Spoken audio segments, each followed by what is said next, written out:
Hi guys! So yun nga, try ko mag-voice over na walang boses. Diba? Unique yun. At torture. So ito yung day 1 namin. First destination namin is sa Mont Tremblant. 6 hours din yung drive from Toronto. 3 a.m. kami umalis para maaga rin kami makarating. For today, dalawa lang yung destinations namin. Sa Mont Tremblant and Mont Blanc. After noon, saka pa lang kami mag-check-in sa hotel para hindi naman sayang yung araw. So yung asawa ko, solo driver na naman siya. Tapos ako passenger princess lang. Ayan, patulog-tulog. Pasensya na kayo sa boses ko. Kahit nahihirapan ako, gusto ko nahihirapan din kayo makinig sa akin. Ito palang trip na to, birthday gift ko to sa sarili ko. 3-day and 2-night trip siya. Pero sobrang excited ako kasi first time ko makalabas ng Ontario at makapasok ng Quebec. So ito na nga, nakarating na kami sa Mont Tremblant. Diyos ko, tingnan mo naman oh. Sa daan ka pa lang, ang ganda na. Dahil tingnan mo naman oh. Shit, ganda. 10 a.m. na kami nakarating. Tapos ayun, diretso agad walang pahinga. Pagpasok namin sa resort, sumakay kami agad dito sa cabriolet lift. Wala siyang bayad. Open air gondola siya. Dadalhin ka niya sa upper side ng resort. Ang ganda lang kasi walang katao-tao pa kasi paaga pa. Tapos weekday din kasi kami pumunta. Ang ganda niya, pero parang nakakatakot pag nandun ka na sa taas kasi open air lang siya. Talagang ramdam mo yung hangin. Tapos kung gusto mo tumalon lang, good luck. Pero sulit naman yung Fear of Heights ko kasi ang ganda talaga ng view. Kita mo yung buong resort. Course na lab, mini golf. Happy ka? Okay lang. Ito yung upper side ng resort. So ayun, naglakad-lakad ako for the content lang.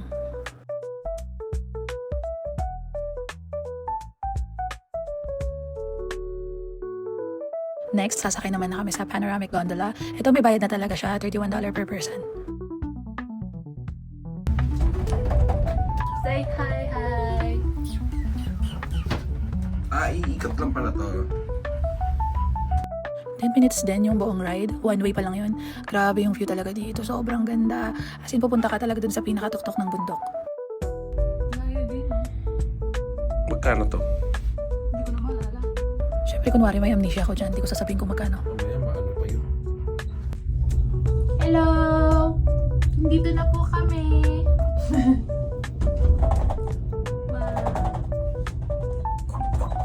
May lubak-lubak. Sa sobrang taas niya, kita mo talaga yung horizon, no? Ganda. So, ito na yung tuktok niya. Ayan, may mga upuan. Tangina, ang ganda dito. Ganda dito magpakasal. O di kaya dito ka mag-propose. Shit, ganda. Ganda rin siguro dito pag sunset or sunrise, kung ano man yung makita dyan. Huwag kang sumandal dyan. Ito kasawa ko, parang nanay ko. Charot. Ay, wait, ulit. Love, buti straight siya. Hindi siya yung gumagano, no? So, ayun, baba na kami. 10 minutes ulit to na ride. Next activity namin is the Skyline Luge or Luge or Luog. Ewan ko, bala na kayo. Different school, different pronunciation. Ano siya, real life Mario Kart. Sobrang pangarap ko talaga makatry ng ganito kasi lagi ko ito nakikita sa social media. Kaya nung nalaman ko na meron silang ganito, talagang ginuho ko na. Gusto ko talaga i-heal yung inner child namin ng asawa ko. Kaya sobrang excited ako dito.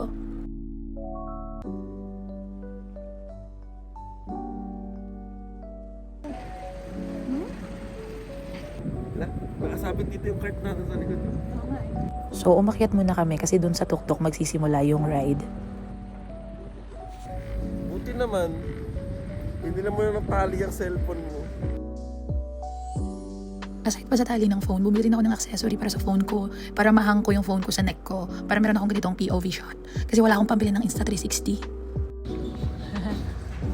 Wow! Hello! How are you guys doing? I'm good. First time today? Yes. Have a seat, please. Okay. So like this? Yep, perfect. So to keep yourself secure, you're gonna keep your feet in the cart at all times, okay? Yes. Two hands in the handlebars. Oh my God. Okay. Pull the handlebars towards you all the way. Like this? Yep, that's how you're gonna stop. Leave it there. Leave it there.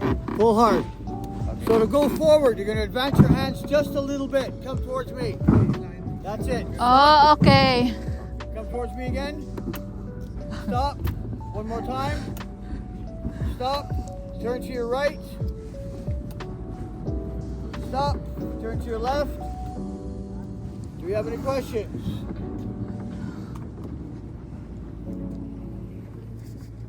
Thank Good you. one, folks. Thank you. Wow! Muna ka, love. So kapag hinila mo yung manibela, nag-i-stop yung cart. Tapos pag hindi mo hinihila, dire-diretso ka lang, napupul ka lang sa gravity, kaya umaandar siya. Ang galing, di ba? Actually, nakakatakot siya for me kasi baka magdire-diretso ako sa bangin, tapos mahulog ako.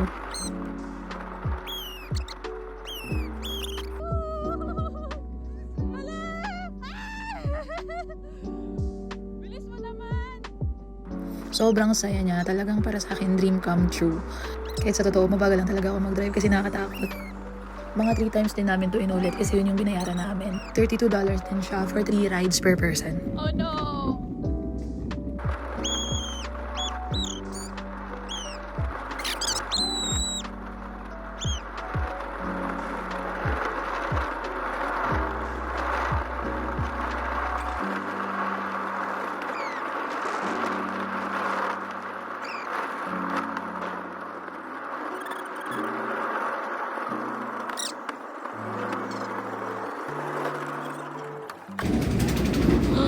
Yan, lunchtime na.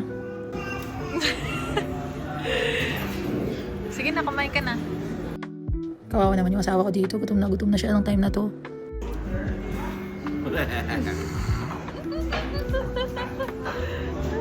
Natawa na naman ako sa'yo, love. Kain na. Kabuhan mo ko lang.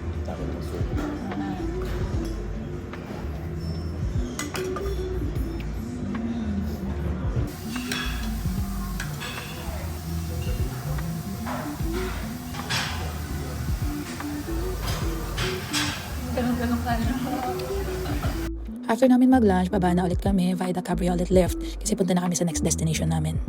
Actually, marami pang pwedeng gawin dito, maraming activities, kaso wala na kaming pera, kaya time to go. Bye-bye. Diba, ang taas talaga, no? Nice, right?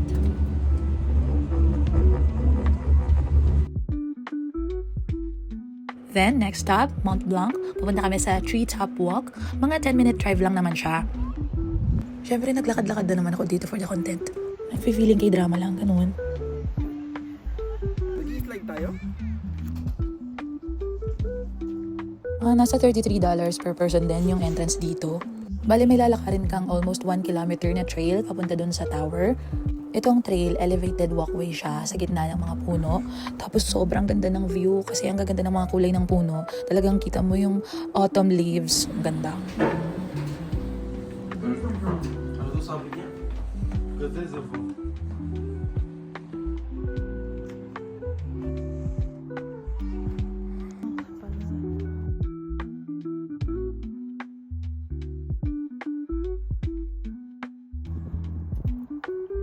Yan yung tower. Actually, hindi ko naman naramdaman na almost 1 kilometer yung nilakad namin dito kasi maganda naman yung view. Joke lang, point of view ko lang yun. Pero yung asawa ko, sobrang pagod na niya dito. Tapos naiihi pa siya, hindi siya pwedeng tumigil. Nagbayad lang yung makakaakyat dito. Parang bayad lang, syempre. Finally, nandito na rin sa tower. Bale, paikot-ikot ka lang naman na maglalakad dito kasi flat naman yung surface niya. So, hindi naman siya actually nakakapagod. Pero ang ganda niya. Pagod na yan.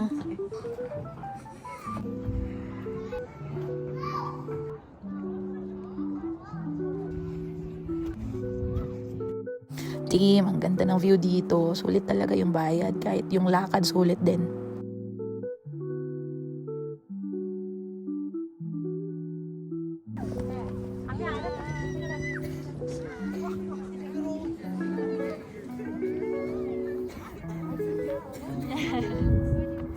And then meron silang ganitong net sa taas na pwede kang tumambay. Kaso may epal dito na talon ng talon, kahit bawal naman, visit siya. Gusto mo yan. Huwag mo ako itap. Ay, wag.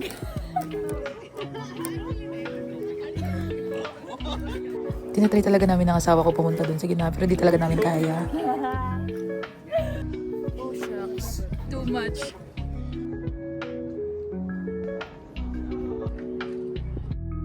Ayan, baba na kami. Time to wrap up our trip for today.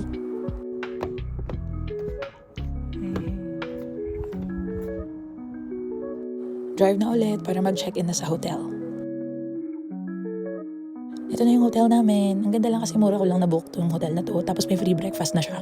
At pinili ko din to kasi secured yung parking namin. And that's our day 1. It's day 2. Dito ka. For our second day, maglilibot lang kami sa city ng Montreal. Hello, so, bang hotel namin. So magkukommute lang kami ngayon via subway. Kumuha lang kami ng 1-day pass. Ayaw kasi namin mag-drive doon sa city kasi traffic and ayaw rin namin mamroblema sa parking. So far, so good naman. Nakasurvive naman kami sa pag-commute. Hindi naman matagal, kaso mahirap lang makipag-usap kasi French nga yung salita nila at hindi namin maintindihan yung mga signs. Tulog na. Nakakatuwa lang kasi pagkalabas namin sa station, ang ganda agad ng view. Nag-feeling main character agad ako.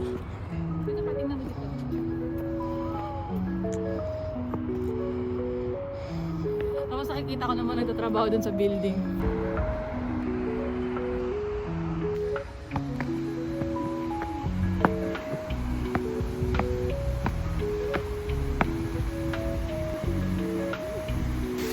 Make a wish! Yes, bye.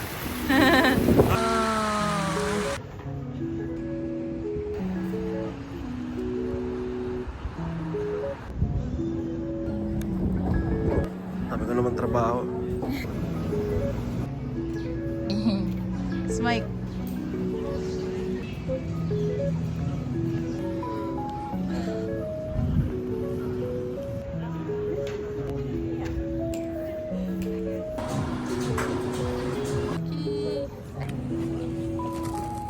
Nakakatawa lang ako dito kasi naiwan ko yung bag ko dito after namin kumain ng churros. Nakapag picture video na ako lahat-lahat. Tapos naalala ko wala pala yung bag ko. Takbo talaga ako kasi nandun yung mga susi namin sa hotel. Shit, buti na lang pagbalik ko nandun pa yung bag ko. Diyos ko, salamat. Thank you, Lord.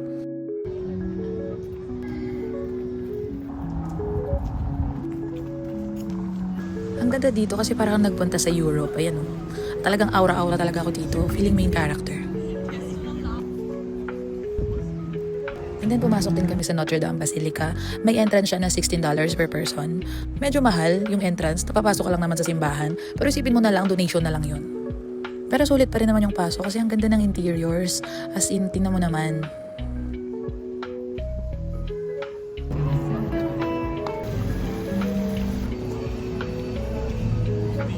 Kaya feel na feel ko talaga yung aura ko dito. Feeling ko, I made it. Charing! Pero ang totoo, ang sakit na talaga ng paa ko nung mga time na to na naglalakad ako. As in, yung paa ko dito pumipintig na sa sakit. Siyempre, kailangan matry ko tong Dragon's Bird Candy dito sa Chinatown ng Montreal. Lagi ko kasi ito nakikita sa TikTok. Masarap naman siya, matamis. Actually, dami ko pa ditong gustong malakaran at mapuntahan pero di ko na talaga kaya yung sakit ng paa ko kaya umuwi na kami sa hotel. Pagka-uwi namin sa hotel, natulog kami and then nag-drive na lang kami papunta sa Montreal para makita yung overlooking. Sayang lang kasi hindi namin naabutan yung sunset. Pero sulit pa rin naman kasi ang ganda ng night view.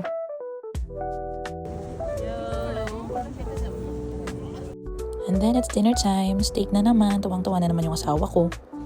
And that's the end of our day 2. Then it's the final day of our trip. Time to check out sa hotel and then pupunta na kami sa Park Omega. Isa talaga to sa pinaka nilulook forward ko kasi gusto ko makahalubilo yung mga hayop ng super lapit. Yung parang katulad ng sa Africa. Bumili pa nga kami ng 3 bag ng carrots para ipakain dun sa mga deers. Carrot! Ay, ang sungit mo naman! Carrots, baby! Yay! Yay! Yay! Carrots! Entrance pa lang, sinalubong na kami ng maraming deers. Nakakatuwa lang. Bale, $50 din yung entrance dito. Pero para sa akin, sulit na sulit talaga siya. Papawak naman sila eh. Oo nga. Gusto lang nila ng pagkain kasi hindi na pwede, diba? Hi, baby! Hello!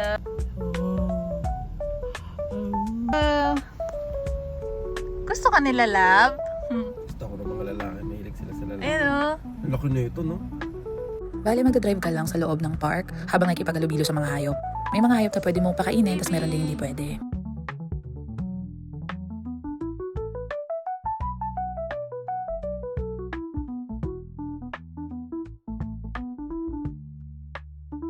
Pigding kasi sa lalab, diba?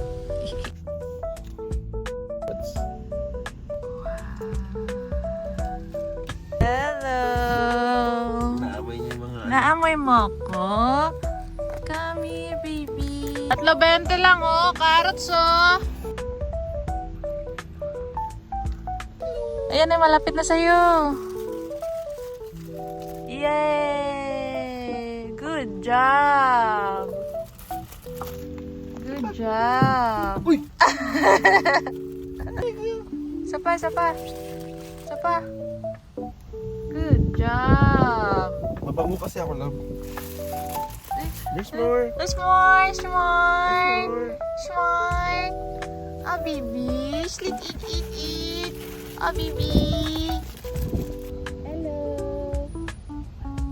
Ay! Namimili ka ng kakainin, ah.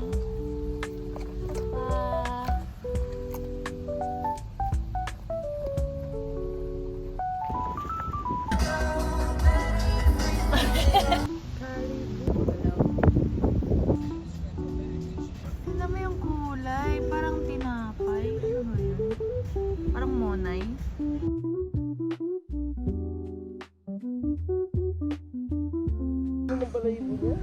Yeah! Alo!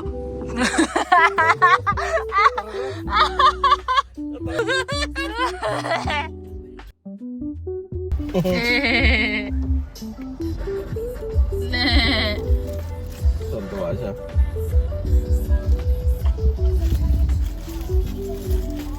Meron din silang stopover dito na pwede kang mag-washroom. Tapos pwede kang magliwaliw. May mga trail din sila na ganyan.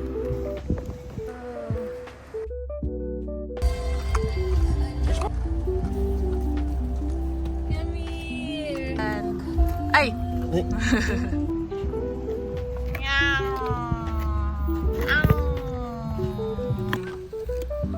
Yay!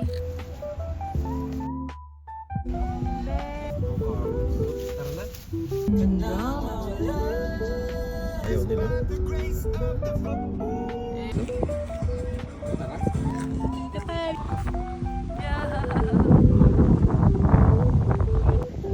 Hola!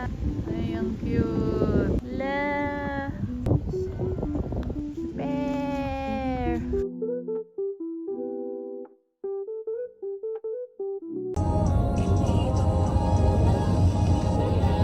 And yeah, it's time to go home. Sumakto pa talaga yung music ng Bini na wag muna tayong umuwi.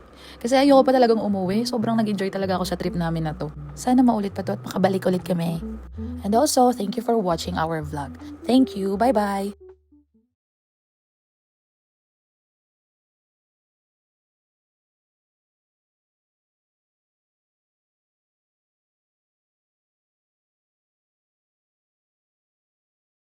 Overall experience, sobrang saya at super sulit. Best birthday gift ko to myself. Siguro naman, deserve ko to, no? Next year ulit, hopefully.